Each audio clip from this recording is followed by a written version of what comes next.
국민 라디오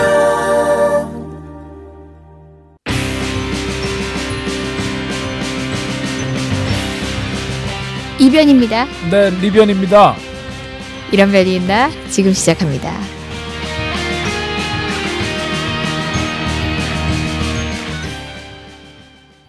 예, 박변 또 부르셔야죠.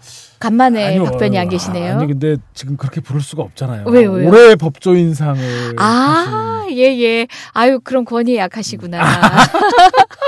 그러면은 그전에는 그냥 뭐 대수롭지 않게 생각해서 막 부르셨다 이런 얘기인가요? 저는 그렇게밖에 해석이 안 되잖아요. 아니 미처 생각하지 못한 내 마음속에 그걸 끄집어내셔가지고. 그런가요? 네. 박 변호사님이 배의철 변호사님하고 같이 뭐 올해 법조인상 네. 예, 아마 세월호 기자단이 뽑은 세월호 관련해서 하신 활동으로 상을 받으신 것 같은데요.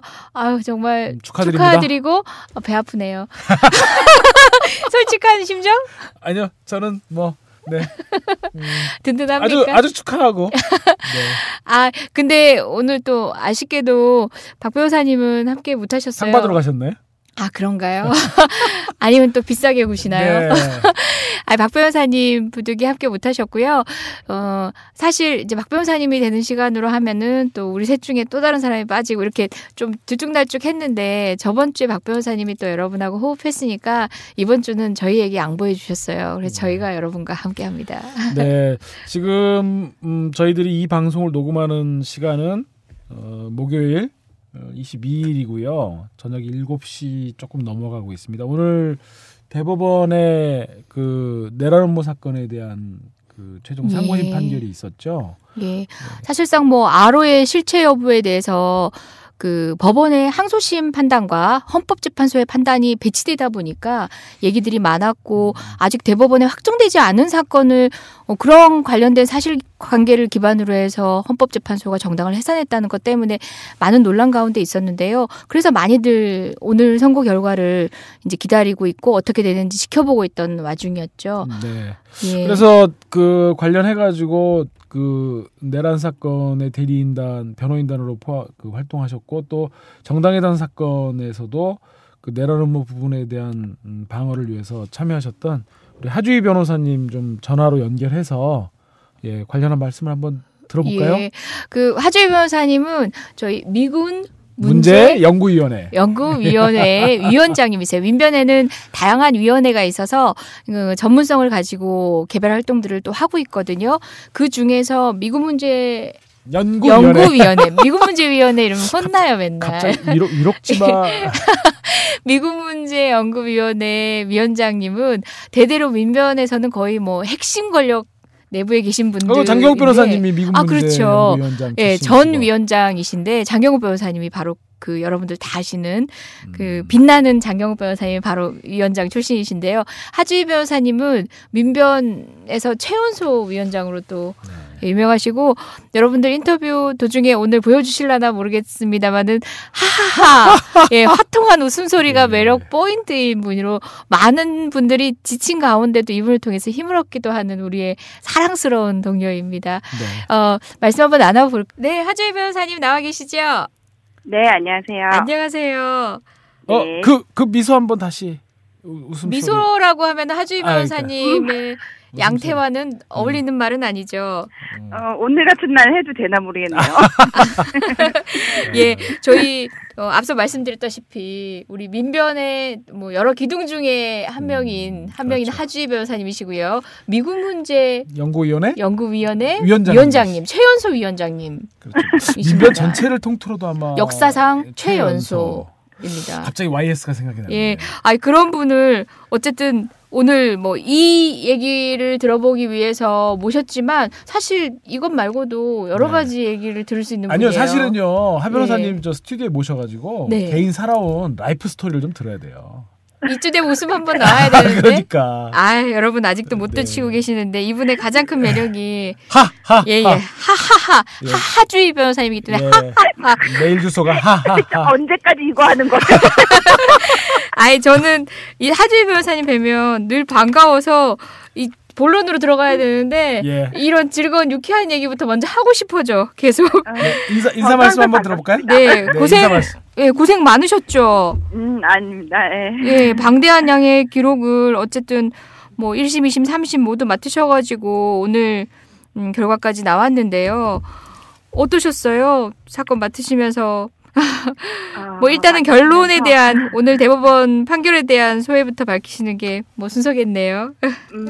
판결은 이제 오늘 어쨌든 굉장히 소란스럽습니다. 대법원이 왜 그랬는지 모르겠지만 괜히 피고인들도 부르고 그리고 변호인들 이 출입을 방청권을 가지고 제한을 했어요. 변호인 출입을 네, 변호인들도 방청권 없이는 못 들어간다. 뭐 이런 실랑이가 한참 있었습니다. 그게 법상 맞는 말이에요? 말이 안 되죠. 그게 예. 말이 안 되죠. 피고인 변호인이 방청권 없이 못 들어간다. 당사자인데 당사자에서 말이 안 되고. 이런 종류의 이런 유난스러운 장면들이 많았어요. 그래서 굉장히 어쨌든 뭐 착잡하게 결론을 이제 기다리고 있었는데 결론을 말씀드린 오늘 결과에 대해서 이제 씹으면 씹을수록 이건 아니다 이런 생각이 듭니다. 처음에 뭐랄까 이게 요즘 원체 공항몰이 광풍이 너무 심해서 진짜 더 나빠지지 않으면 되나 이런 생각을 했었는데 이 곰곰이 생각할수록 그럼 도대체 이런 식의 내란 선동 유죄라면 어떤 발언도 처벌이 가능합니다. 어떤 뭐 집회에서의 발언이라든지 아니면 정치적 견해에 대한 발언이라든지 이게 다 처벌 가능한 법리를 구성해서 생각할수록 이것은 매우 진짜 확정시켜가지고는 이게 우리나라 발전에 진짜 도움이 안 되는 판결이다. 이런 악영향이 더 우려되는. 네, 하 변호사님 보니까 오늘 그 소수견해가 세 분이 있으셨던 것 같아요.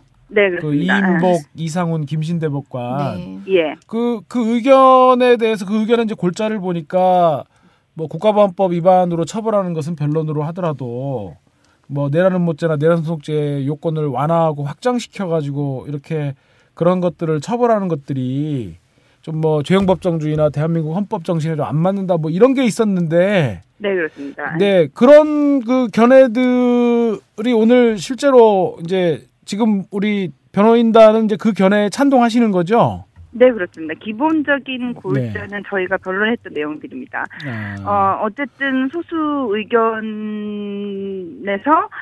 말씀하셨던 것처럼 적어도 우리 헌법 전문의를 가리키는 바 이런 것들이 비춰보면은 선동행위를 내란 선동이나 내란 음모를 그렇게 처벌하는 것이 바람직하지 않다는 견해였고 특히 오늘 그 결론을 읽으면서 이유로 말했던 많은 부분들은 저희가 변론 요지서나 의견서를 통해서 많이 피력했던 부분들이었습니다. 엄격하게 판단해야 된다.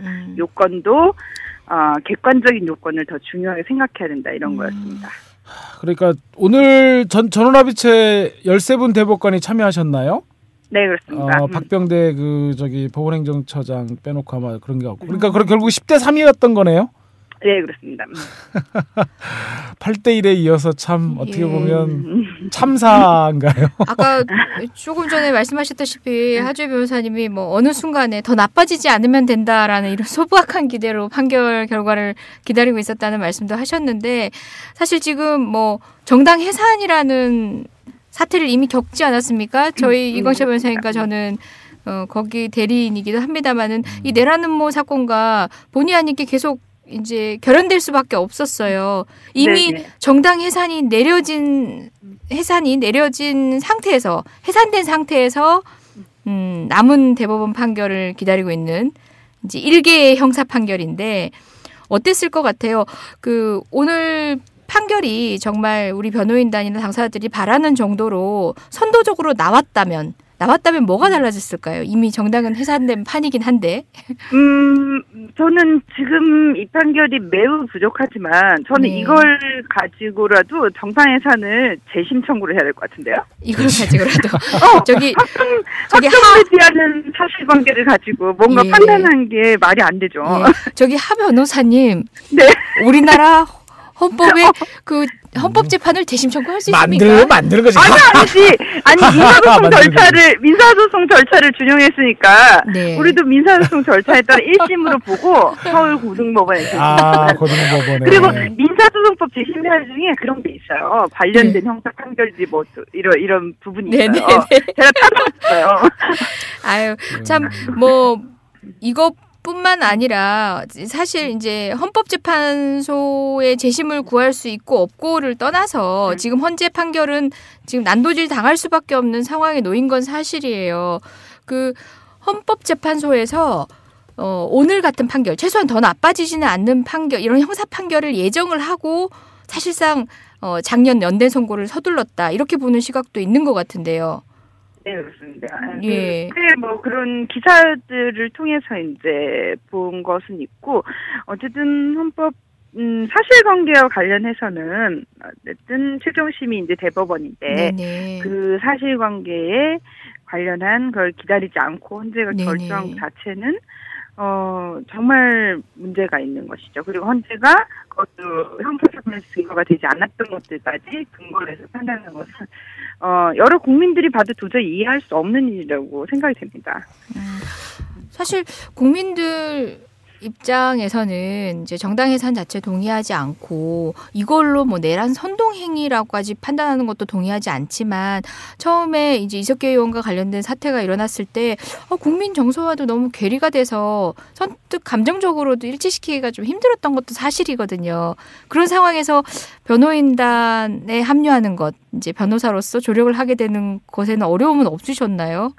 뭐 쉽지 않은 일이었죠. 물론 뭐 저야 큰 갈등은 없었습니다. 왜냐면은 당시 상황 자체가 더 잘 아시겠지만 뭐 국정원 댓글 간첩 조작 뭐 이런 것 때문에 네.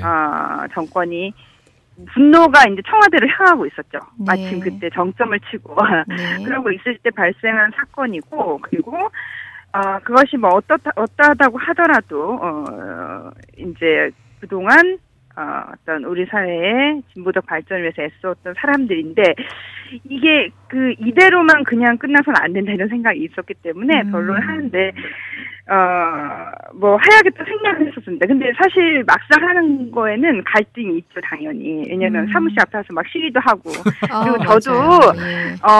그러고 싶었어요. 저도 이렇게 누구나 낙인 찍히는 게 싫잖아요. 네. 그렇죠. 누구나 매우 객관적인 것 같고 이런 스탠스를 취하고 싶은 게 있는 거죠. 그렇지만 그렇지만 가장 비난을 받든 가장 그것을 하든 어쨌든 국가보안법이나 정치적 견해가 다르다는 이유로 탄압하는 것은 맞지 않다고 생각하기 때문에 네. 하게 됐습니다. 말씀하셔서 그렇지만 또 정평 앞에서 탈북자들이 와갖고 이렇게 1인 시위를 하고 막 신랑이도 막 있고 그랬던 걸 저도. 예, 하주희 변호사님이 이제 법무법인 정평 소속이신데. 그러니까 저도 네. 이제 정평 들어갈 때 봤고 또 그런 것들 언론상에서 보고 그랬는데 지금 하 변호사님 말씀을 들으니까 참 그간에 이 대법원까지 재판을 해 오시는 동안 그 마음고생 같은 것들이 좀 느껴지고 해서 네, 좀 마음이 좀 숙연해지기도 하고 좀 짠해지기도 하네요. 네, 저야 사실은 그렇고 네. 같이 하셨던 변호사님들 정말 고생 많이 하셨습니다. 특히 예. 단장님 같은 경우는, 김철주 변호사님 같은 경우는 네. 진짜 헌신적으로 변론을 예. 하셨기 때문에 네. 얘기를 그렇습니다. 많이 전해 듣고 있었습니다. 지금 이제 하 변호사님은 어쨌든 정당 해산 대리인단에 들어오셔서도 활동도 했었잖아요. 네. 네, 지금 헌재가 뻘짓을 하고 지금 많은 비난에 이제 직면하게 된다고 했을 텐데 좀 두 사건에 다 대리인으로 참여하신 입장에서 좀 헌재 결정이 이번 대법원 결정에 비추어서 뭐가 구체로 좀 문제인지 우리 청취자분들 위해서 조금 쉽게 풀어서 말씀을 좀 한번 해주시죠. 네, 제가 이제 이 현재에서 이 내란 음모 등 사건과 관련해서 심리가 이제 남았기 때문에 제가 결합하게 되었는데 현재 결정의 제일 큰 문제점은 증거에 의해서 사실관계를 확정하지 않았다는 것입니다. 아무리 민사소송 절차를 진행하더라도 어쨌든 형사 사건에서 증거가 된 것이 있고 안 된 것이 있고 정리된 게 있고 안 된 게 있는데 다 끌어다가 그것을 이제 어떤 얼기설기 맞춰가지고 사실관계를 만들어낸 거, 창조해낸 거, 그게 이제 가장 큰 문제인 것 같습니다.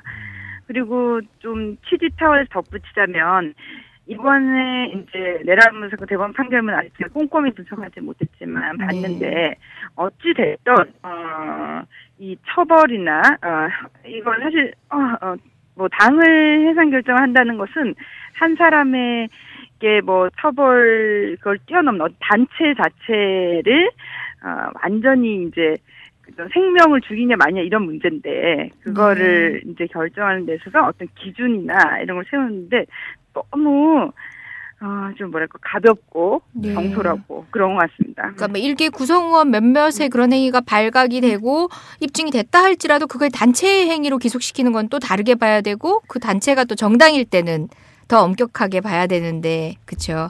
그런 말씀이신 것 같아요. 예. 그 하주희 변호사님 뭐 어쨌든 지금도 그 미국 문제 비롯해서 민변의 다양한 공익 사건을 또 담당하시면서 눈코 뜰 새 없이 바쁘신데요.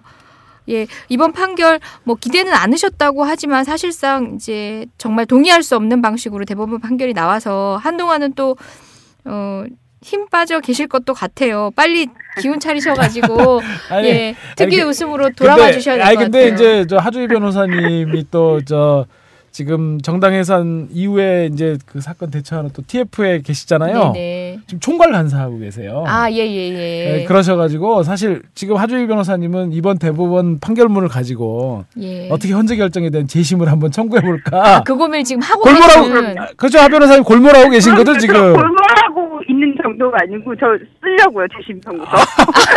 한 다음 주쯤에 낼까 생각합니다. 그래서 지금 26일 날 저희 월요일 날 있는 행사도 좀 간단히 좀 설명을 해주시죠. 소개해 주시죠. 네, 그렇게 하겠습니다. 네. 정당 해산 결정 이후에 이제 뭐 여러 가지 말들이 있고 결정적으로 어제 이제 황교안 법무장관이 법무부 업무 계획을 발표를 했죠. 그러니까 결국 올해를 공안정국으로 말씀드리겠다. 그것이 혁신의 제1과제다. 이런 식으로 말을 했습니다. 그러니까 이 통합주문 해산 결정을 가지고 거의 당원들에 대한 전수조사를 통해서 뭐 국가보안법이든지 뭐 아니면 집시법이든지 이런 식으로 처벌하겠다고 하는 것에 대해서 법리적으로 검토하고 그리고 이것이 얼마나 위헌적이고 부적절한가에 대해서 우리 민주법원 교수님들이랑 민변 변호사님들이랑 같이 집담회를 열기로 했습니다. 이게 월요일 10시고요. 변호사 교육문화회관 지하입니다. 많이 참석했으면 고맙겠습니다. 네. 많은 분들이 뭐 생업에 종사하실 시간이라 사실 밤 10시 아닌 거죠? 아침 10시.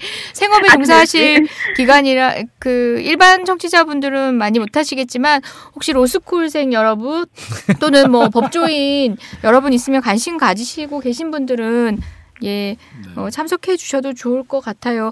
계속 어쨌든 정당 해산 결과에 대해서 더 이상 우리가 손댈 수 없다. 그리고 침묵하고 계시는 게 아니라 후속 조치를 위해서 지금 모임이 꾸려지고 다양한 고민을 하고 계신다는 거죠. 네. 든든합니다. 계속 말씀 나누겠습니다. 한번 저희 스튜디오에 나와서 풀 스토리 한번 들려주시죠, 하 변호사님. 언제 한번 불러주시면 제가. 그러면 바로 저희 섭외 들어갑니다.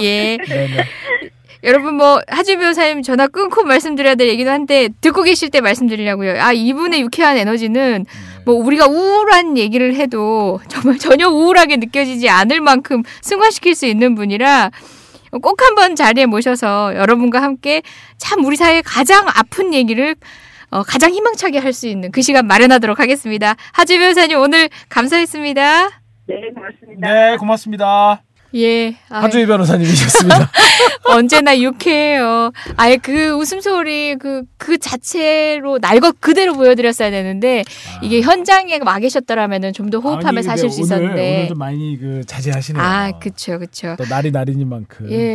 사실 뭐 본인도 말씀하셨지만 이제 많은 분들이 현상 유지만 되어도 일단은 현상 유지만 되어도 할 만큼 기대치가 낮긴 했지만 법률가의 어떤 법리적 판단으로는 이번 대법원 판결도 용납할 수 없는 거였겠죠. 예. 그러니까 일단 뭐 지금 사실관계들을 정리해 보면 뭐 범죄라고 하는 것들이 그 국정원과 검찰이 수사해서 기소한 것들이 사실 까놓고 보면 510, 512 회합에서의 이석기 의원의 발언과 그 이후에 뭐 토론 과정에서 나왔다는 몇 마디 말들. 네네. 그다음에 이석기 의원 무슨 뭐 선거 진실 선본이었나요? 그래서 무슨 발대식에서의 말들, 그다음에 혁명동지가 부른 거, 압수수색에서 집에서 나온 뭐 책자 이런 것들이 사실 다잖아요.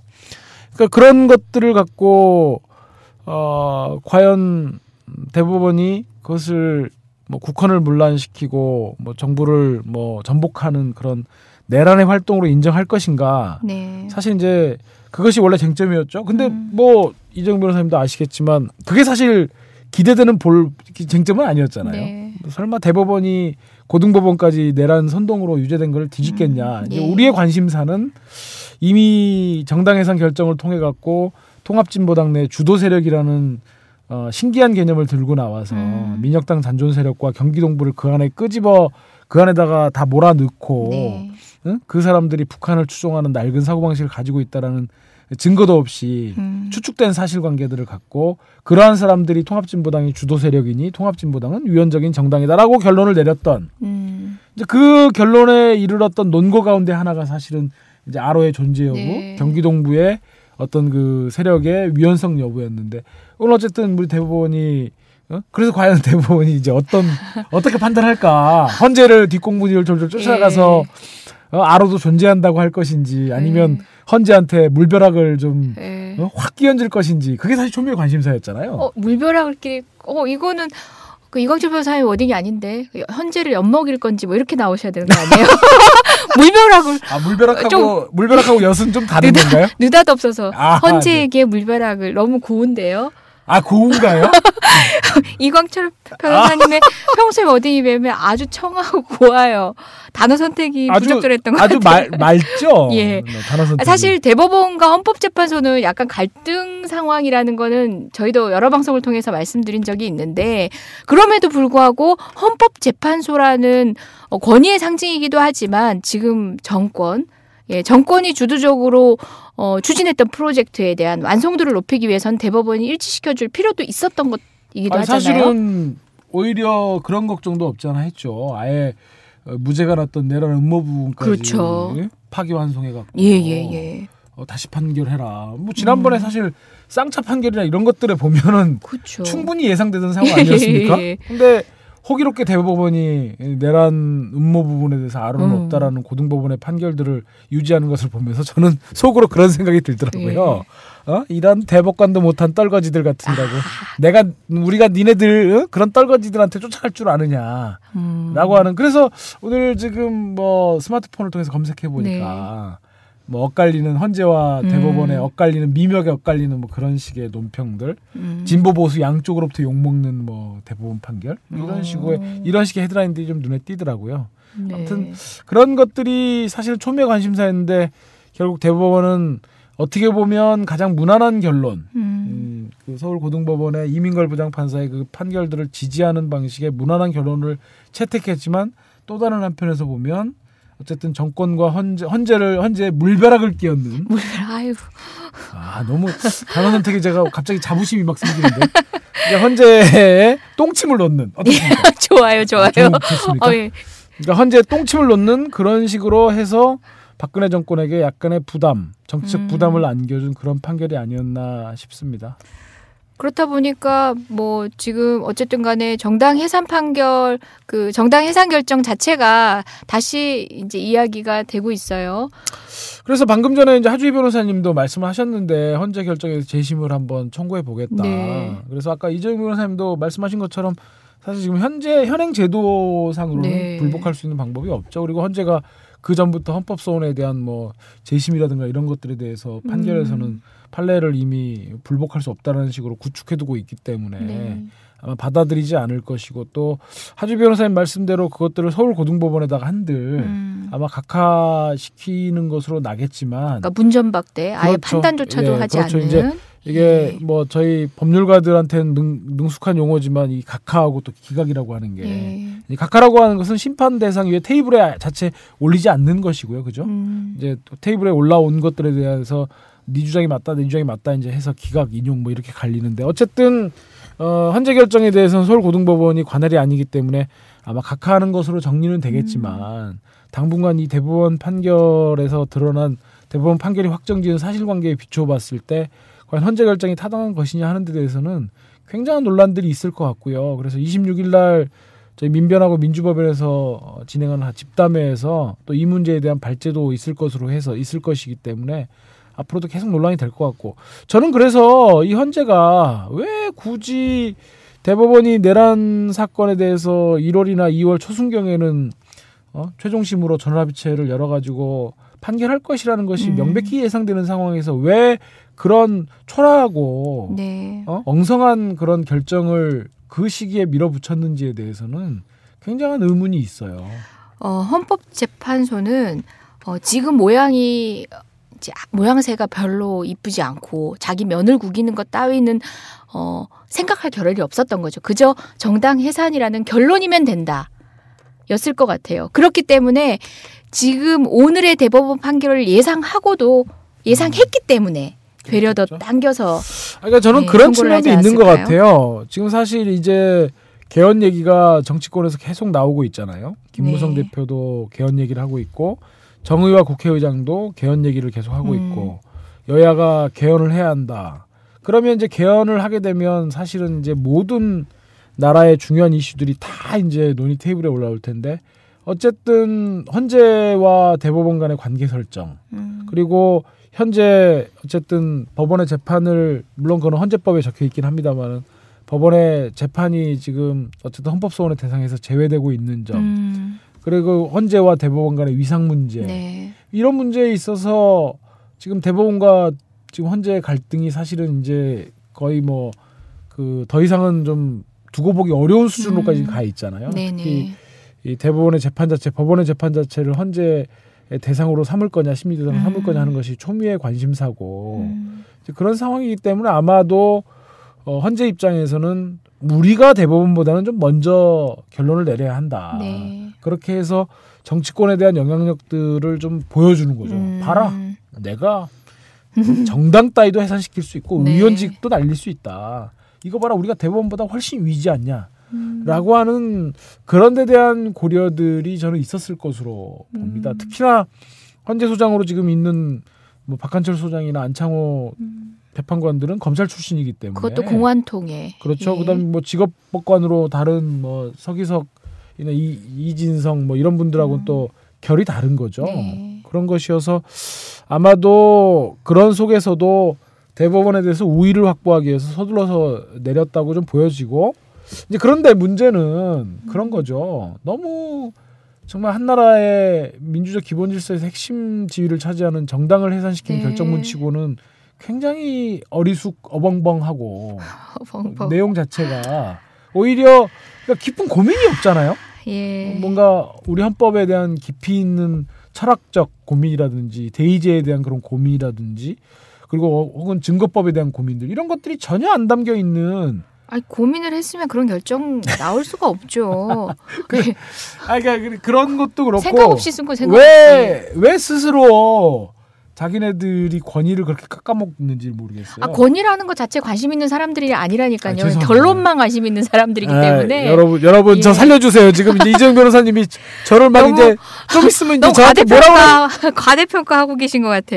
아까 우리 하주희 변호사님이 말씀하신 것처럼 이제 헌법재판을 담당했던 이제 정당해산 대리인단의 일부 그리고 또 이제 내란 음모 사건을 담당했던 변호인 중에 일부가 또 대리인단이 돼서 나중에 내란 음모와 관련된 부분을 위해서 또 이제 정당 해산 사건에서도 결합을 했었거든요. 그분들 그다음에 또 다수의 변호사님들이 결합을 해서 정당 해산 이후의 문제를 고민하는 TF팀이 꾸려졌어요. 그래서 이광철 변호사님도 이제 같은 TF팀 소속이시고 활동을 계속하는 가운데 월요일 26일 그 집담회가 만들어져 있고요. 사실상 이게 뭐 어떤 캠페인이라기보다는 법리적인 문제점을 재확인하고 사실 법이라는 영역에서 만들어낸 사건 아닙니까? 그렇다면 최소한 법으로는 설명할 수 있어야 되고 다시 한번 되짚어보는 시간일 것 같아요. 더군다나 대법원 판결이 이렇게 배치되게 나온 이상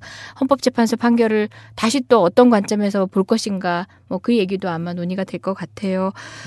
네. 여러분들이 생각하실 때 막연히 뭐 부당하다 뭐 이제 그건 아닌 것 같다.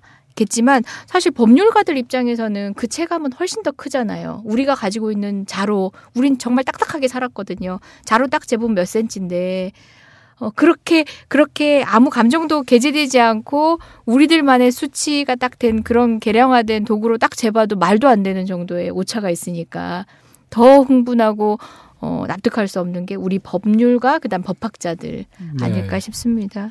아무튼 뭐 그 내란음모 사건을 둘러싸고 또 그것들이 정당 해산으로 이렇게 또 숨가쁘게 이어지면서 또 그런 법리적 판단 이외에 또 좀 정서적인 문제라든지 또 거기에 대한 정치적인 또 논란들, 종북 공세 이제 이런 것들을 갖고 어쨌든 좀 결이 다른 그런 뭐 논의와 이런 것들도 물론 있죠. 하지만 분명한 것은 그것이 법리적인 판단으로 봤을 때 내란을 그것을 인정하는 것은 명백히 좀 법리에 반한다.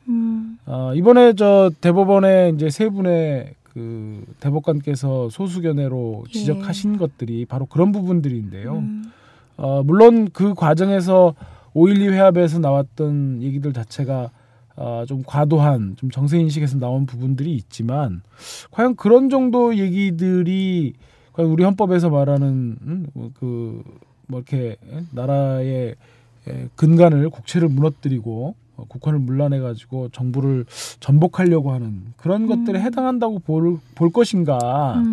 과연 그런 상황에서의 상황 인식들 자체만 담겨 있고 또 거기에 대해서 뭐 아무것도 그 이후에 이루어진 것도 없는데도 불구하고 좀 그러한 것들이 법리적으로 이렇게 객관적으로 봤을 때 오히려 저는 그런 것들을 보면서 정당 해산 결정문에 나와 있던 우리의 특수성, 분단이라고 하는 그런 얘기들이 자꾸 떠오르고 그래서 역시 이 헌법을 해석하는 가장 기본적인 원리가 그런 북한과의 대치 상황에 따른 한국적인 특수한 현상이라면 결국 우리 헌법이 보편성을 획득하지 못하고 있다는 것이 아닌가 싶어서 어려운 얘기인데요. 어렵나요?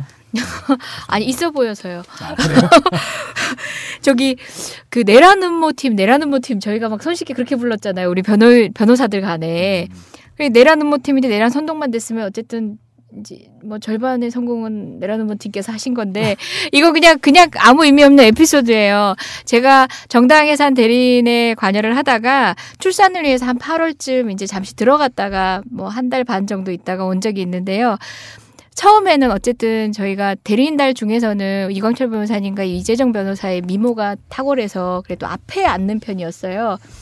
저요? 저의 미모요? 예, 우리의 미모가 인정받았잖아요. 아니야. 그래서 아니, 이재정 변호사님의 미모. 그래서 앞에 앉아서 주로 증거를 설명한다든지 하는 마이크석에 주로 앉아 있었습니다. 그런데 제가 이제 돌아왔는데 우리 이광철 변호사님이 뒤로 쫓겨나신 거예요. 그러니까 대리인단이 많다 보니까 1선, 2선, 3선 이렇게 돼 있습니다. 그러니까 뒷좌석으로 이렇게 물러나 계시더라고요. 왜 그러냐 했더니 어떤 분들이 내란 음모팀한테 점령당했어요. 그러는 거예요. 아니 그러면 이제 헌재가 내란 음모팀에 점령당했어?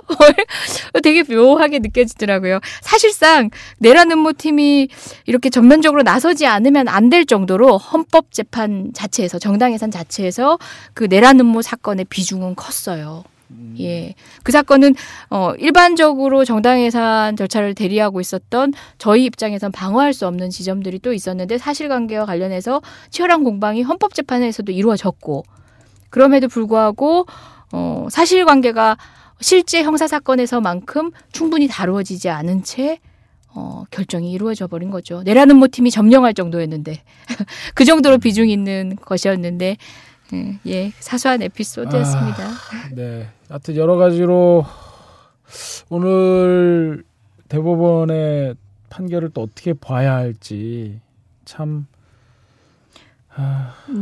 사실 그 TF팀에서 계속 판결문들 뜯어보고 있지 않았나요? 정당 해산 결정문들, 그죠?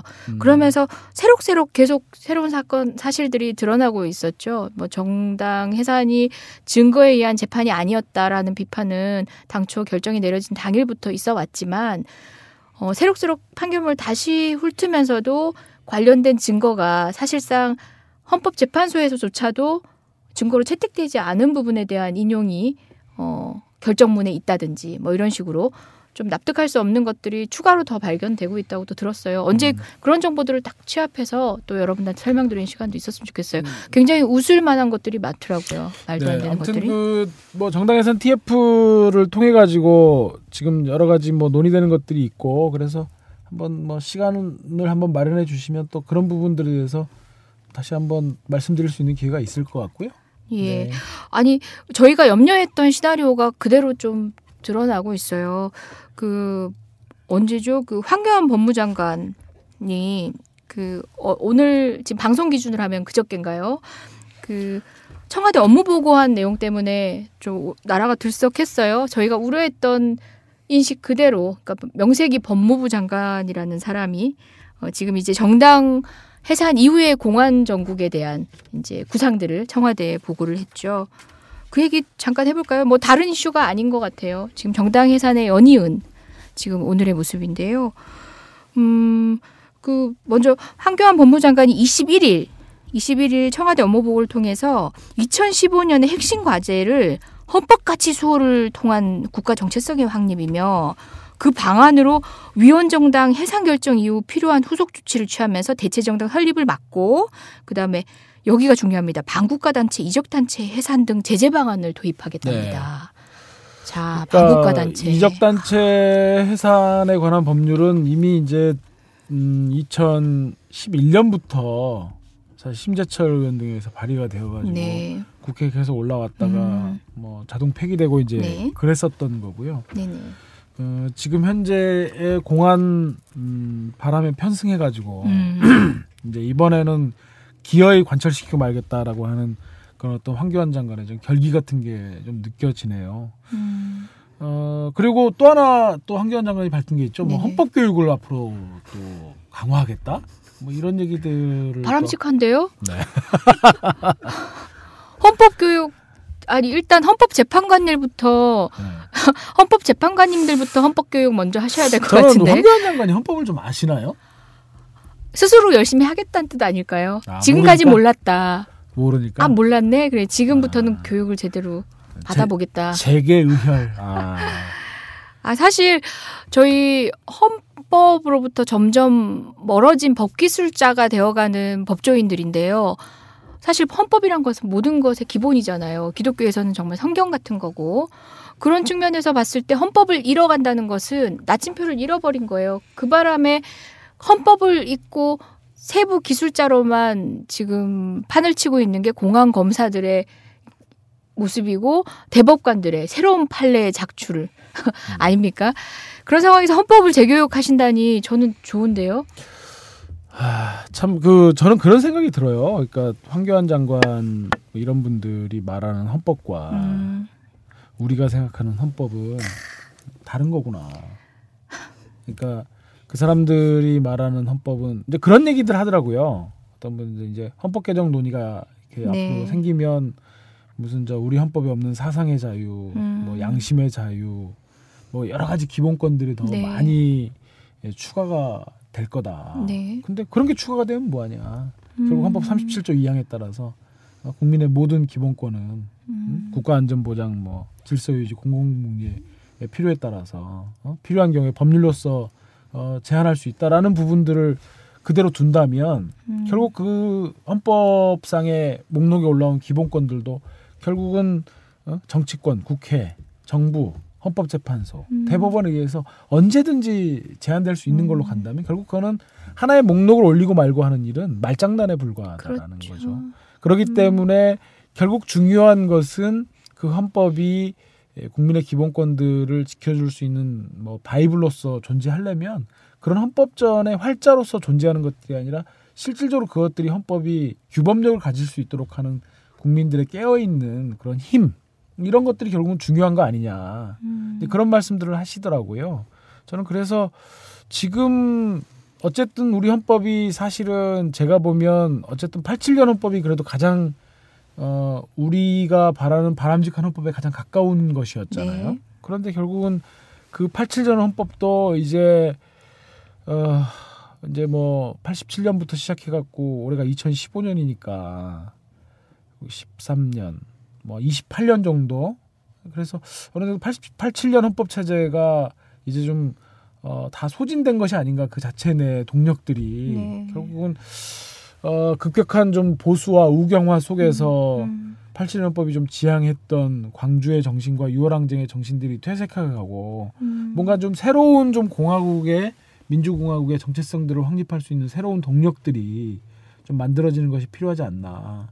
좀 이런 생각들이 좀 듭니다. 그런 생각들을 하고 있다 보니까 황교안 장관의 그런 참 어떻게 보면 허무하기도 하고 좀 참담하기도 하고 그러네요. 게다가 이렇게 다시 보니까 뭐 대체 정당의 설립을 막는 조치를 하겠다라고 하는데 사실 대체 정당 금지가 명문화돼 있긴 합니다. 그러니까 위원으로 정당이 해산되고 나면 대체 정당은 금지가 되긴 하지만 지금 대체 정당을 금지할 수 있는 조치 결국은 자기들이 임의로 판단해서 진보 인사 몇몇을 통합진보당의 색채로 규정하고 그들이 관여한 정치적 활동을 어떤 행정적으로 사전적으로 제한하는 방식으로 드러날 우려가 있거든요. 결과적으로는 상당한 부분에 있어서 사실 정당의 자유가 제한되고 결사의 자유가 제한되는 방식으로 행정청의 관여가 있을 것 같아요.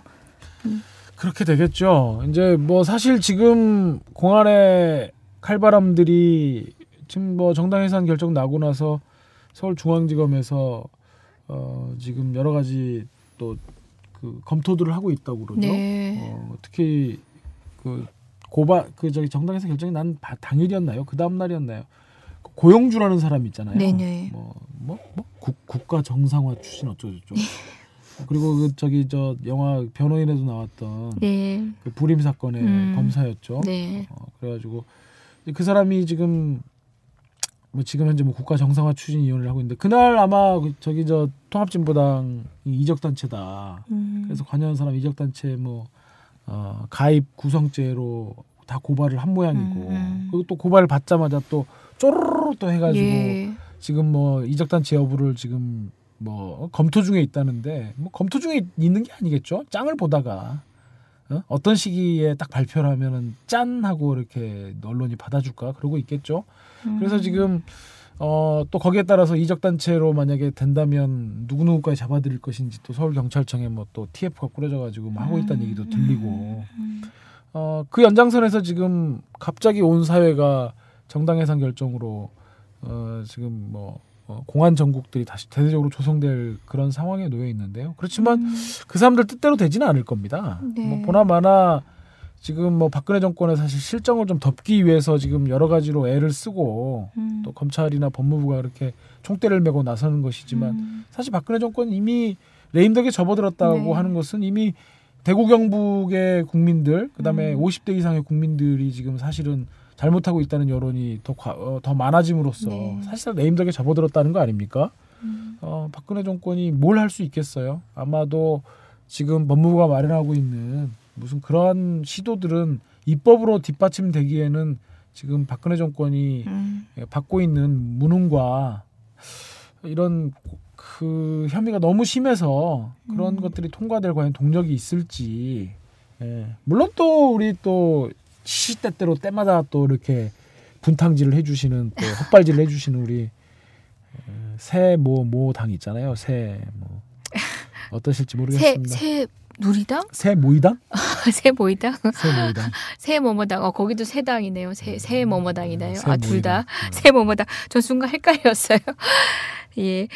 저는 그래도 분명히 그러니까 박근혜 실정하고는 무관하게 우리나라에서 종북 공세가 아직도 필요하다라고 생각하는 층은 더 두터워서 지금 한교안이 얘기했던 프로젝트는 우리한테는 정말 체감할 수 있을 정도로 가까운 시일 안에 와 닥칠 것 같아요. 더 바빠질 것 같아요, 사실상. 그렇겠죠. 뭐 사실은 그런 것들이 입법으로 이제 국회에서 통과가 될 거냐 하는 논의와 네. 지금 현재 분위기에서 마구마구 사건들을 일으켜가지고 뭐 검찰이 좀 바빠지는 것은 또 별개잖아요. 뭐 언제는 뭐 이적단체 해산법이 없어갖고 이적단체 뭐 기소 안 하고 그랬나요? 우리 혹시 저희가 몸담고 있는 민주사회를 위한 변호사 모임도 혹시 아마. 뭐 어떤 통계하에 막 잡히는 거 아닐까요? 그 통합진보당 당원 몇 명 있고 뭐 그 사람들이 민변에서 뭐 어떤 역할을 했고 헌법재판 결정 자체가 그랬잖아요. 정당 예산 결정 자체가 그런 변호사들이 민변에서 뭐 위원장을 했고 뭐 집행위에 소속돼 있었고 막 이렇게 그럴싸하게 만들면 이적스러워 보일 수도 있을 것 같아요. 저 내부 정보 굉장히 많이 알고 있으니까 저를 어떻게 활용해 보시면 저는 싹 빠지겠습니다. 아이 정말 만들기 쉬울 것 같아요. 지금 정당 해산 결정문 정도로만 만들어서 정당을 해산시킬 수 있다면 뭐 민변 하나쯤 이적단체로 만드는 것도 어렵지 않을 것 같네요. 그러니까 사실은 뭐 이 정권 들어서 굉장히 창의적인 일들이 많이 벌어졌잖아요. 상상할 수 없는 일들. 사실 창의적이라는 게 별겁니까? 미처 생각하지 못했던 거. 뭐 스티브 잡스가 뭐 얘기하는 그런 혁신. 쉬워요? 겨우 뭐 스티브 잡스가 얘기한 그 정도 하는 거는 이광철 변호사님한테는 뭐 세발 껌 같은 얘기? 갑자기 네. 어쨌든 근데 그런 생각들이 남들이 쉽게 하지 못하는 생각들을 한다는 네. 의미가 일부 담겨 있는 거잖아요. 전부는 아니고. 예. 제가 어떻게 감히 스티브 잡스를 쫓아갈 수 있겠습니까? 근데 변호사를 다른 것도 아니고 무슨 비위나 부정이나 비리가 있는 것도 아니라 진술 거부권 행사를 권유한다 그래서 네. 변호사를 징계 청구할 수 있다라는 그런 발상들. 네. 이런 건 정말 누구도 생각하지 못했던 거 아닌가요? 기발해요. 그러니까 내란으로 뭔가 누군가의 발언밖에 없는 것을 내란으로 기소를 할 수 있다는 거. 하는 과감성과. 네, 과감성. 그러니까 예전에 예를 들면 저도 예전에 저기를 했던 사건이지만 뭐 자본주의 연구회 같은 경우에는 네. 뭐 그게 반국가 단체로 사실은 저기가 됐다고 그러더라고요. 영장이 청구가 됐다고 그러더라고요. 그때. 근데 사실 이제 반국가 단체는 뭐 왕재산 사건도 있었기 때문에 있을 수 있는 일이죠. 뭐 사실 반국가 단체도 야 진짜 그 사람들 입이 떡 벌어지잖아요. 반국가 단체 하면. 근데 내란 말밖에 없는데 그냥 뭐 뭘 하자도 아니고 그럼 뭐 기술적 물질적 준비 그런 몇 마디밖에 없었는데 그리고 그것도 어느 날 갑자기 가서 뭐 들은 것도 아니고 정말 꾸준히 많은 시간 동안 계속해서 녹취하고 몰래 도청하고 그러한 결과 그 발언밖에 못 찾는데 그게 내란? 굉장히 창의적인 거죠. 응? 근데 거기다가 변호사를 징계해? 저는 뭐 상상할 수 없는. 야, 얘네들이 그러면 이제 예를 들어서 지금 말씀하신 것처럼 민변을 이적단체? 못할 것도 없다. 네. 못할 것도 없다. 논리 구성이 딱 똑같잖아요. 누구 통합진보당에서 주도 세력 활동했었고 그들이 민변에 뭐 예전에 무슨 집행위원회 어떤 역할을 맡았고 뭐 위원장을 맡았고 주도 세력이 돼서 그렇죠. 주도 세력. 민변의 네. 주도 세력의 형성 과정. 형성 과정. 우리 같아도 만들 수 있겠다. 그죠? 결정문 나와 있잖아요. 결정문이 나와 있어요. 지금 국가보안법 사건에서 이적단체 사건에서 지금 검찰이 하고 있는 게 헌재 결정문 내면서 거기다가 그 사건 뭐 예를 소풍이라든지 지금 정교조 새시대 교육운동 같은 거 거기다 끌어넣고 있거든요. 뭐 정당해산 결정문의 요지가 뭐 군자산의 약속부터 시작된 그런 데서부터 쭉 해가지고 역사를 가지고 있는 거고. 그러니까 거기에 피고인들이 하나둘씩은 겹쳐요. 피고인들이 당원이라든지 피고인들이 군자산의 약속에 참석했다고 주장을 한다든지. 뭐 그래서 그런 저기를 뭐 교직에 교육계 에서 그런 군자선의 약속을 실현하기 위한 활동들을 해왔고 그렇게 해서 모인 게 무슨 이 단체다. 그러니까 정당 해산에서 쭉 연결해온 그 역사 안에 우리 사회의 어떤 단체도 조금씩 다 관여돼 있기 때문에 이제 이적 단체 만드는 거는 정말 손쉬운 일이 돼버렸다 이런 말씀인 것 같아요. 민변도 이적 단체? 예, 잠시 고민 좀 해보겠습니다. 2부에서 다시 말씀 나눌게요.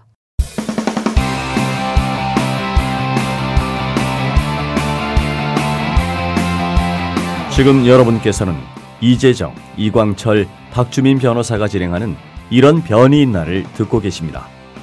이 방송은 매주 금요일 낮 4시부터 5시 반까지 국민 라디오를 통해 가장 먼저 청취하실 수 있고 팟캐스트 포털 팟빵에서 다시 들으실 수 있습니다. 예, 이런 변이 있나? 2부입니다. 네. 지금은 이변과 리변입니다. 박변 없으니까 아쉽고 보고 싶네요.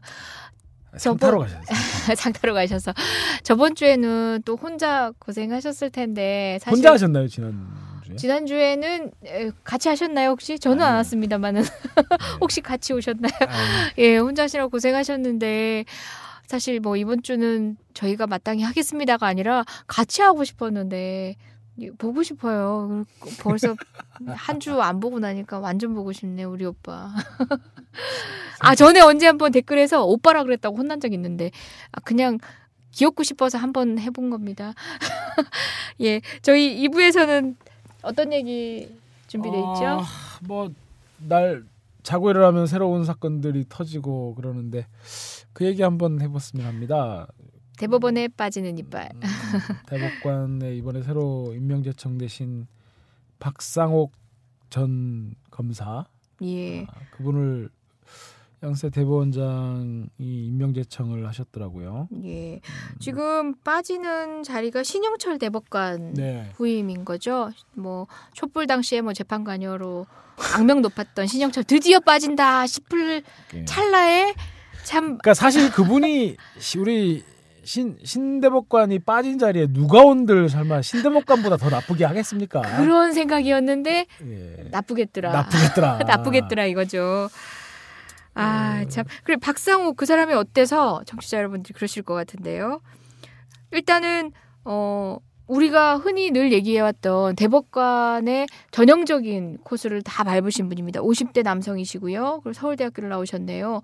게다가 이분은 또 법관 출신이 아니라 검사 출신이시죠. 예, 검사 출신. 지금 이제 이분을 대법관으로 임명 제청한 그 양승태 대법원장의 과연 뜻이 뭘까? 무슨 생각을 갖고 이렇게 했을까? 하는 부분에서 몇 가지 이제 우리가 추론을 해볼 만한 게 있죠. 우선 가장 먼저 짚히는 것은 사실 예전에 안대희 대법관 퇴임한 다음에 검찰 목사 대법관이 이제 안대희 대법관이었는데 네. 이분이 퇴임하고 나서 김병화 대법관 그때 인천지검장 하다가 김병화 대법관 후보자를 지명했다가 낙마했죠. 그 숱한 비리 파문 때문에 결국 낙마했고 그리고 나서 검찰 목세 대법관이 사실상 없었어요. 그래서 저희는 환영했죠. 무슨 검찰 목세 대법관이 그게 무슨 대법관의 인선의 다양화하고는 전혀 네. 관계없는 것이기 때문에 그것은 바람직하다고 저는 개인적으로 생각했는데 네. 이제 그게 사실상 부활을 했는데 네. 과연 이게 무엇을 의미하는가?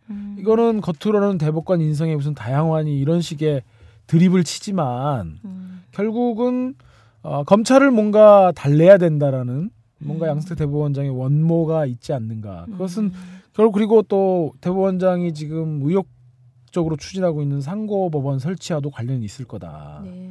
그래서 검찰과의 관계들을 좀 법원이 좀 돈독히 하면서도 상고법원에 관한 검찰의 어떤 그 암묵적 지지 이런 것들을 확보하겠다는 것이 우선 첫 번째로 좀 짚히는 것이고요.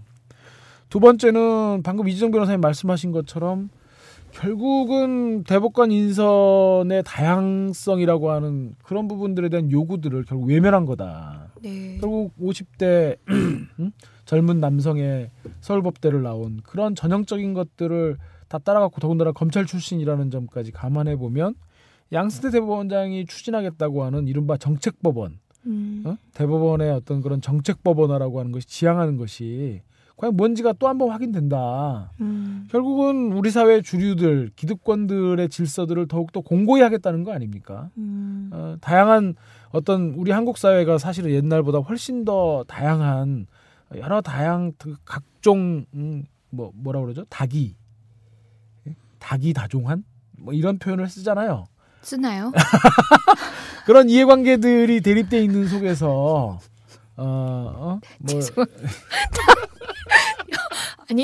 아니 왜 웃어요, 김효진 PD? 예, 미안합니다. 전 닭이라고는 차 마시는 거밖에 몰라가지고 쓰나 싶어서 그냥.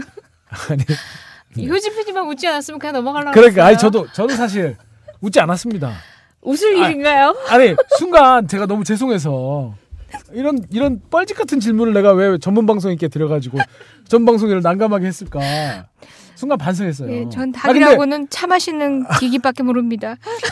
제가 사실은 본의 아니게 위록지마 사태를 끌어낸 하시던 말씀 계속 하시는 건 그럴까요? 어떨까요? 네.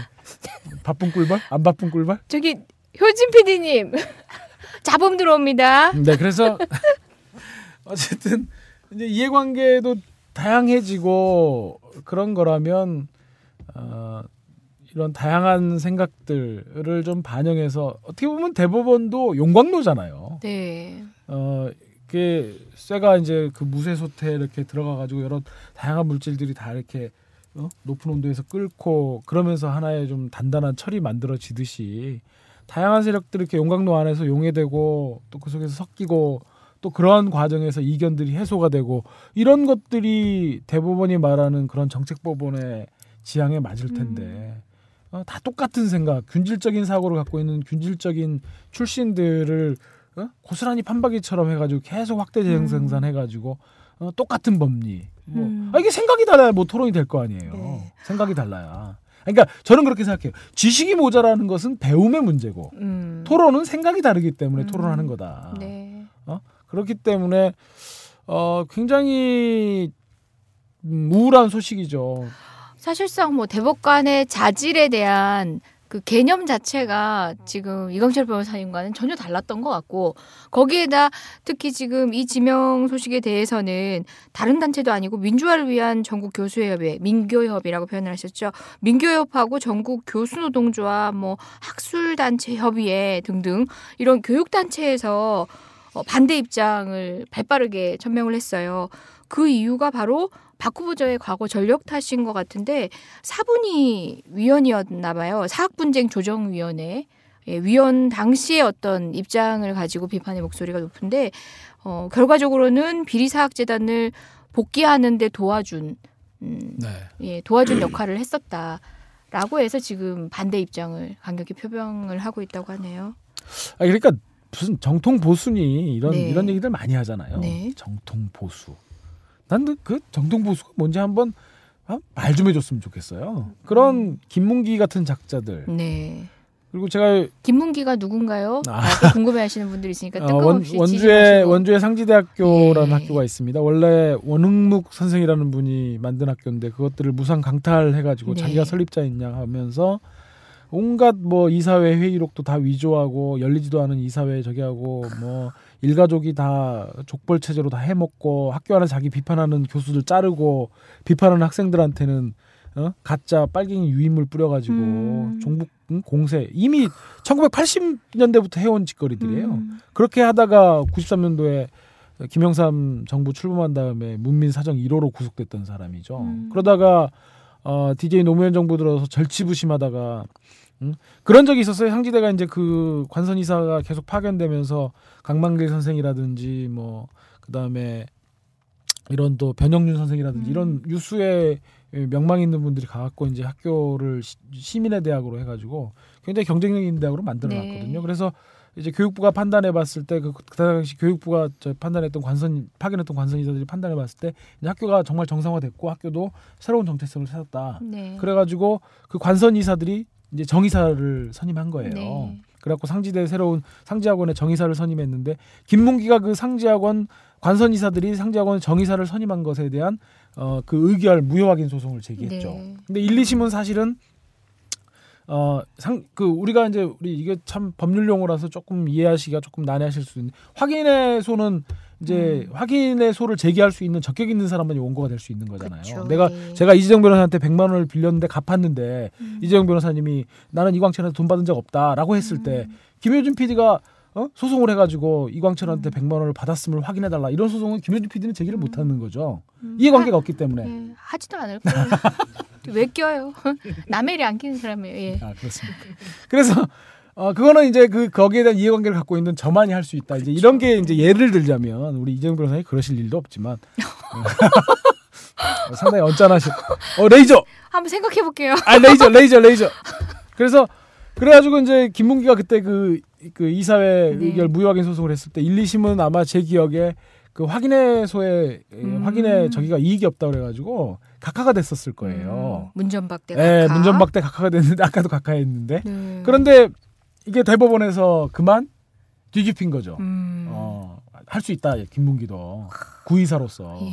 그러면서 했던 얘기들이 임시 이사는 현재 상태를 유지할 수 있는 권리만 있을 뿐 그것을 적극적으로 모양을 바꿀 수 있는 권리는 없다.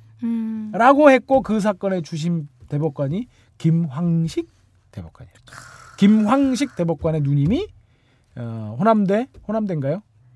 거기 사학을 운영하시는 재단 이사장이시고 지난번에 서울시장 후보로 나오셨던 그렇게 해가지고 그것이 대법원 전화위치 판결로 사실 2007년도에 뒤집어지면서 사학분쟁조정위원회에서 그것들을 받아 안아가지고 분규사학의 해결 기준을 만든 분이 이번에 같이 대법관 제청됐던 강민구 창원지방법원장이셨고 그때 같이 이것들을 동조하셨던 분이 박상옥 사분위원이셨죠. 와, 어떻게 모르는 게 없어요, 우리 강철 변호사님은? 왜 이렇게 잡하게 능하죠? 이러니까 본업에 불충실하신 거예요. 역시 아니. 바로 반격 들어오죠. 바로 반격. 아니 그래서 정말 그 방대한 지식과 기억력에 천만에요. 이게 아닙니다. 그래서 제가 상지대 이제 사건도 이제 대리를 하고 있어서 그러시구나. 그렇죠. 역시. 그래서 안 하고 있는 사건이 뭐예요? 국가보안법부터 간변부터 시작해가지고 이 교육 문제까지. 진짜 탁월하시네요. 칭찬인데 왜 이렇게 불편해하세요? 죄송합니다. 예. 죄송할 것 같아요. 그래서 지금 과연 이제 제가 그래서 묻고 싶은 게 그거예요. 우리 정통 보수 분들께 과연 김문기 같은 작자들 그렇게 해서 지금 아들이 지금 재단 이사장하고 아버지가 학교 총장하고 그러면서 자기한테 반대했던 양심적인 학자들 다 쫓아내고 학생들 징계주고 자기한테 반대하는 학생들 삐라 뿌려가지고 그거를 학생들 저기 했던 걸로 몰아붙이고 심지어 이번에 자기 반대하는 학생들 연맥이려고 학생 한 명 매수해가지고요 돈 주고 그랬다가 또 고발당하고 그랬어요. 세상에. 저 국민TV 이사진 중에 한 분이 김정남 교수님이 계십니다. 네, 시인이신. 상지대. 그래서 상지대 얘기를 가끔씩 이사회에 오셔서 하시는데요. 학교 사정이 너무 어려워서 사실상 이제 국민TV에서 어떤 직을 맡고 있다는 것도 교수에게는 또 다른 흠이 될 정도로 학교 상황은 지금 녹록치 않다고 가끔 공기를 전해 오셨습니다. 그러니까 김문기가 얼마나 쓰레기 같은 작자냐면요. 그때 사분이가 이제 그렇게 해서 사실 그 임시이사 파견, 그러니까 정이사 선임해서 파견하면서 이사장을 그 최용복 이사장님이라고 전에 교과부 과학기술부 장관 했던 분을 파견했어요. 그거 해가지고 자기 편 안 들어준다고 불과 1년도 안 돼가지고 막 그 전문대 학생들 상지 영서대라고 그 학생들 막 시켜서 이사장 물러나라 막 그렇게 막 플래카드 붙이고 정말 저는 그렇게 묻고 싶어요. 좀 제발 좀 보수면 보수답게 정통 보수답게 좀 품격 있게 놀 수 없나. 왜 김문기 같은 작자들을 싸고 돌죠? 그러면 지금 박상옥 후보자 같은 경우도 결국은 그 대표적인 이런 상지대 같은 이런 비리사학들의 김문기 같은 사람의 복귀를 도와준 그 전력을 미루어 본다면 앞으로 이 사람이 대법원에 가서 대법관에서 판결을 한다면 그 판결의 방향에 대해서는 충분히 예측되고도 남네요. 글쎄요, 저는 이제 우리 박상옥 후보자의 그런 실질적으로 사분위 안에서 어떤 기여를 했는지는 제가 거기까지는 잘은 모르겠습니다만은 이제 그것은 이제 국회 인사청문회 과정 등을 통해 가지고 우리 국회의원분들께서 노력하셔야 될 부분인 것 같은데요. 그러니까 좋습니다. 그러니까 그만한 경험과 지식들을 가지고 계시겠죠.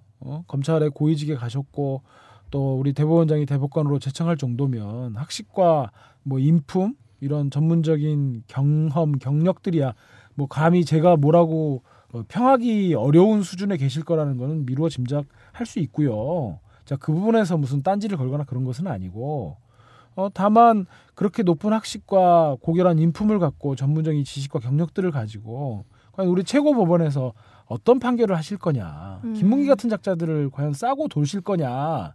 아니면 누구라도 노력한 만큼 자기가 땀 흘린 만큼을 결실을 얻어낼 수 있는 그런 상식적이고 그리고 헌법이 정하는 그 정신에 따라서 정말 상식에 맞는 그런 가치들을 우리가 헌법상의 가치들을 확인해 나가는 그런 대법관의 역할을 하실 건지 저는 그걸 말씀드리고 싶은 거죠. 근데 지금까지 경험을 보면 사분위 결정도 그렇고 아니 저는 이해가 안 되는 게 왜 검찰 출신들이 대법관을 하고 헌재소장을 하죠?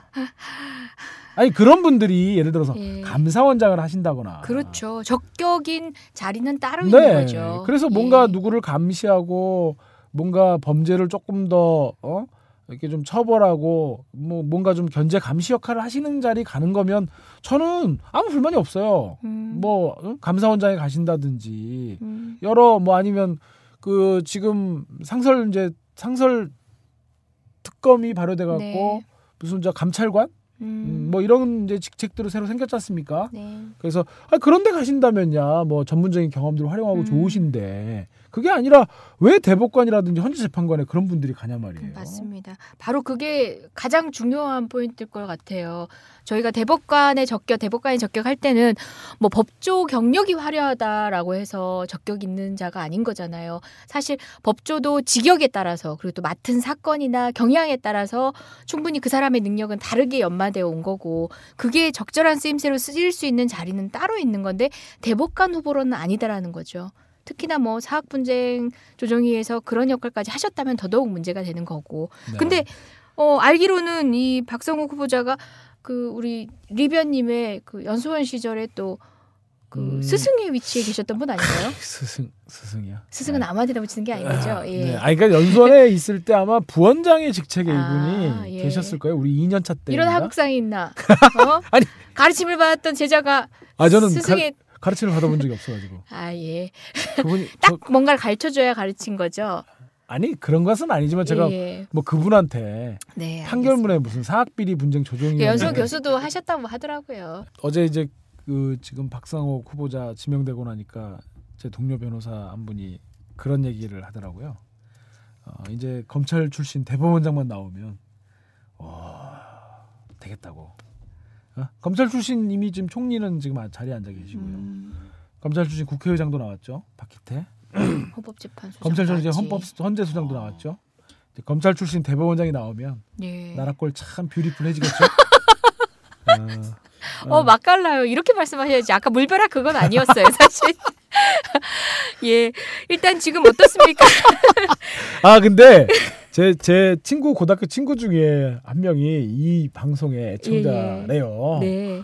알았고 이런 변 잘 들었다. 근데 이재용 변호사님은 이렇게 목소리가 고우시냐고. 얼굴도 곱다고 꼭 전해주세요. 필요하면 제가 전송해드릴게요, 사진. 네. 근데 정말 이제 좀 광주에 살고 있는 제 친구인데 아무튼 이재용 변호사님께 꼭 안부를 전하겠다고 제가 약속을 해가지고. 예, 고맙습니다. 이거 일종의 민원? 예, 지금 현재 그 대법원장이 대통령에게 임명 제청을 한 거고요. 네. 그 다음에 절차가 어떻게 되죠? 이제 대통령이 이제 임명 동의안을 국회에다가 보내죠. 예. 그래서 이제 국회가 이제 인사청문회를 할 거고. 예. 인사청문회해서 이제 국회 본회의에서 임명 동의안이 가결되면 네. 이제 그때 이후에 이제 청와대로 다시 이제 임명 동의안 송부돼 갖고 임명장을 주고 차 한 잔 드시면서 또 몇 마디 또 말씀하시겠죠.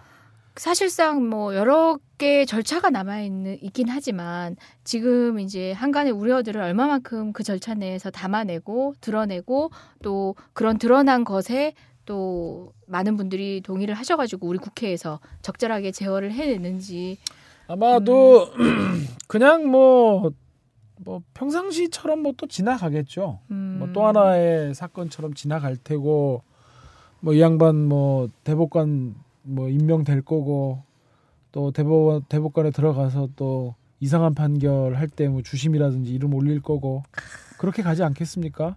저는 그래서 아까도 말씀을 드렸지만 역시 우리가 헌정 체제에서 이 헌법이 실질적 규범력을 갖는다라고 하는 것들은 결국 사람 마음이 있는 문제 같아요.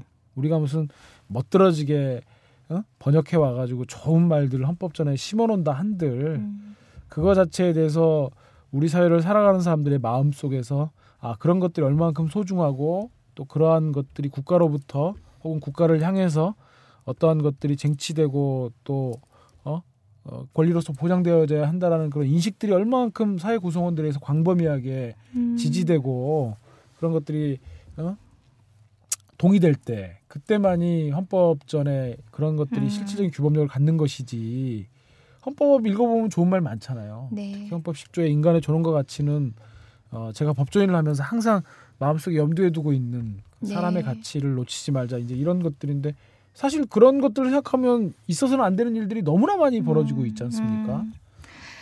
네. 오늘 뭐 방송 이 정도로 마무리해야 될 시간이 됐는데요. 사실 황교안과 제가 한 가지 일치하는 점은 헌법 교육이 필요하다는 점. 다만 우리가 보고 있는 헌법전이 조금 다른가 하는 생각. 불에 비치면 또 다른 이면의 헌법전이 나오는지 모르겠지만 저는 사실 이제 이광철 변호사님께서 방금 하신 말씀처럼 우리들이 헌법 교육을 다시 한번 받아볼 필요가 있다. 제대로 된 헌법, 우리가 가지고 있는 헌법이 얼마나 가치 있는 것인지에 대해서 교육할 필요가 있다는 생각은 있어요. 뭐 한교안 법무장관인가 오랜만에 간만에 의견의 일치를 본 케이스인데요. 제가 아는 그 일본의 변호사들이 본인의 일의 한 3분의 1을 쓰는, 그러니까 민변과 유사한 단체에 일하는 친구예요. 근데 3분의 1 정도의 시간을 어디에 쓰냐면 중고등학생들한테 평화헌법을 가르치러 다닌대요. 네. 예, 평화헌법의 가치를 수호하기 위해서는 왜 평화헌법이 후퇴되면 안 되는가를 그 친구들이 알 필요가 있다고 해서 본인이 자비를 써가면서 학교에 헌법을 가르치러 다니더라고요. 우리도 학교에 그런 친구들과 헌법을 이야기하는 시간이 있으면 어떨까 그런 생각도 문득 해봤습니다. 예, 어쨌든 자유와 권리는 딱 피 흘리고 땀 흘리는 만큼 딱 그만큼만 쟁취하는 것 같아요. 세상에 공짜 없다는 말 우리 역시 지금 이 국면에서도 마찬가지인 것 같습니다. 더욱더 노력해야 될 것 같습니다. 예, 오늘 이런 변이나 여기까지입니다. 다음 주에 또 뵙겠습니다. 고맙습니다.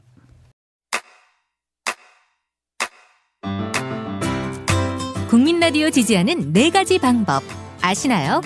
다운로드하기, 별점 주기, 댓글 달기, 구독하기. 국민 라디오를 보다 많은 이들에게 전할 수 있는 가장 손쉬운 방법. 다운로드하기, 별점 주기, 댓글 달기, 구독하기. 잊지 마세요. 다운로드하기, 별점 주기, 댓글 달기, 구독하기.